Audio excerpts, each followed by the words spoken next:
Tani Lovers, Anda kembali menyaksikan program Kabar Tani bersama saya Vika Novianti.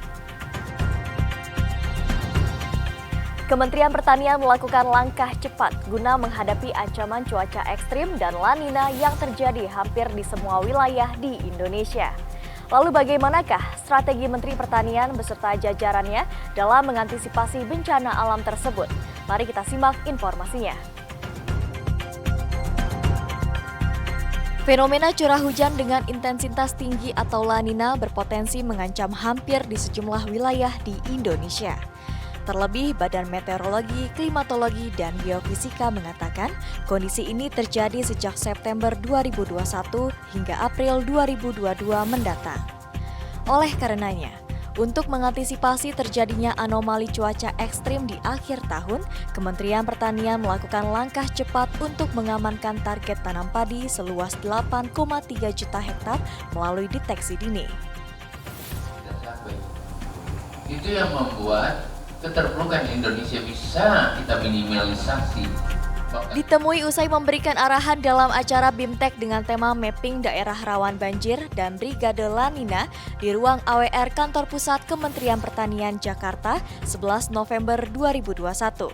Menteri Pertanian Syahrul Yassin Limpo mengatakan terdapat 7 stimulus kebijakan yang sudah diambil untuk mitigasi La Nina. Salah satunya adalah melakukan mapping di seluruh wilayah rawan banjir. Langkah ini dilakukan untuk mempersiapkan kemungkinan terendamnya sawah serta tanaman. Ini menjadi penting karena berkait dengan ketahanan pangan. Pertanaman akan sangat bersoal dengan cuaca yang ekstrim itu. Tetapi kalau antisipasi kita terhadap cuaca yang ekstrim itu, minimal varietasnya kita bisa sesuaikan kan. Varietas irigasi in-out dari lahan-lahan pertanian bisa dilakukan. Antara lain juga memang bupati, para gubernur harus memperhatikan irigasi untuk bisa menjadi pembuangan, mungkin rehabilitasinya harus diperkuat, pengerukannya harus diambil, baik yang kuarter, tersier maupun irigasi cacing dari atau irigasi kecil, selokan-selokan yang harus dilakukan. Selain itu tentu saja pompa air harus dipersiapkan dan embung-embung harus dipersiapkan karena sesudah banjir biasanya kemarau akan datang. Sehingga air yang ada sekarang ini bisa kita tampung dan pertanaman harus bisa terus kita lakukan sambil penyisian dengan pupuk dan lain-lain. Lebih lanjut, Menteri Pertanian Syahrul Yassin Limpo menegaskan, ia beserta jajaran Kementerian Pertanian tidak boleh lengah dalam menangani cuaca ekstrim tersebut. Mengingat sektor pertanian memiliki tanggung jawab yang besar dalam memenuhi kebutuhan pangan 273 juta jiwa masyarakat Indonesia. Oleh pertanian dan oleh pemerintah.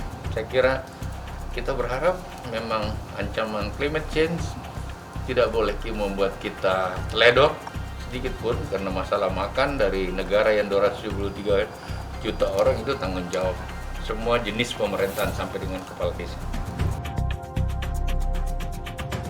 Dalam kesempatan yang sama, Direktur Jenderal Tanaman Pangan Kementerian Pertanian Suwandi mengatakan pihaknya telah melakukan langkah antisipasi untuk mengatasi fenomena La Nina.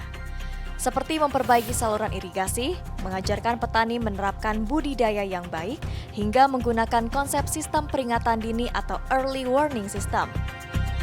BIMTEK kali ini adalah menyiapkan kesiapsiagaan sejenis gladi resik kepada seluruh jajaran di provinsi, kabupaten, dan petugas lapangan untuk antisipasi dini, menyiapkan terhadap kemungkinan akan terjadi iklim ekstrim La Nina menurut data BMKG FAO, La Nina rendah hingga moderat, sehingga ada potensi hujan, banjir di banyak daerah dan ini sudah terjadi.